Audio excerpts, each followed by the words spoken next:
اشفاق احمد صاحب کہتے ہیں کہ میرے والد صاحب ایک ڈنگر ڈاکٹر تھے۔ ہمارے گاؤں میں سرکس لگی، سرکس والوں کا ہاتھی بیمار ہو گیا۔ میں ابھی چھوٹا سا تھا، ابا جی ہاتھی کے علاج کی غرض سے جا رہے تھے، مجھے بھی ساتھ لے گئے۔ جب ہم سرکس کے ہاتھی کے پاس پہنچے اور ابا جی نے ہاتھی کا معائنہ شروع کیا تو ہاتھی نے زور سے اپنی سونڈ ہلائی، چنگاڑا اور پیر اٹھا کر زور سے زمین پر مارا۔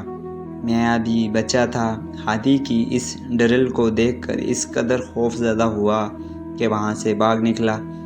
میرے ابا جی محمد خان میرے پیچھے آئے، مجھے روکا اور پچکار کر پوچھا، اشفاق تو سرکس سے کیوں بھاگ آیا؟ میں نے کہا، ابا جی ہاتھی مجھ پر حملہ آور ہو جائے گا، بس اس خیال سے دوڑ لگا دی۔ ابا جی نے کہا، ہاتھی کے پیروں میں پڑی سنگلی نہیں دیکھی تو نے؟ میں نے کہا، ابا جی ایک باریک سی سنگلی، چھوٹا سا قلعہ، اتنے بھاری بھرکم ہاتھی کو نہیں روک سکتا تھا۔ اتنے منو ٹنو وزنی ہاتھی کے لیے باریک سی سنگلی کیا معنی رکھتی ہے؟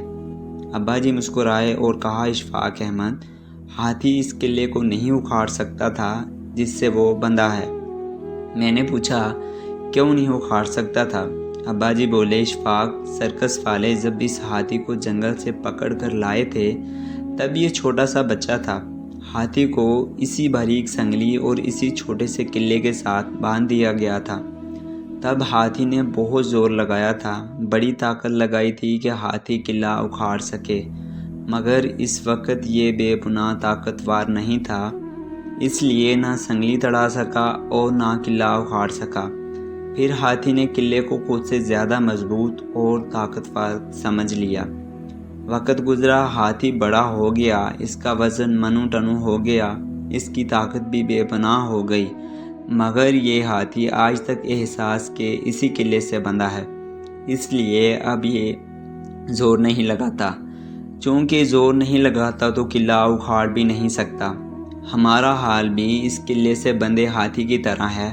مایوس شخص بھی احساس کے اس قلعے سے بندھ جاتا ہے کہ سسٹم مضبوط ہے، میں کمزور، کم طاقتور ہوں، اور اسی سوچ اور احساس میں عمر گنوا دیتا ہے، ترقی نہیں کرتا۔ ہم جیسے لاکھوں مایوس نوجوان احساس کے قلعے سے بندھ گئے ہیں اور زور لگانا چھوڑ دیتے ہیں۔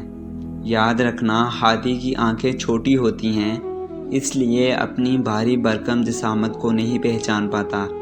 ہم نے بھی اپنی جسامت کو نہیں پہچانا۔ بل گیٹس بھی ہماری طرح کا انسان ہے، آج کی سب سے بڑی سکسیس سٹوری ہے۔ فرق صرف اتنا ہے کہ بل گیٹس نے اپنی آنکھوں سے اپنی جسامت کو پہچانا اور احساس کا قلعہ اکھاڑ پھینکا، تبھی وہ اس مقام پر ہے۔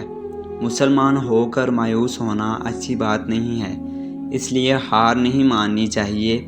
حالات سے بس اس بات پر یقین رکھنا چاہیے کہ وقت سے پہلے نہ ملا ہے نہ ملے گا۔ اللہ ہمیں آسانیاں عطا فرمائے اور آسانیاں تقسیم کرنے کا شرف بخشے۔ آمین ثم آمین۔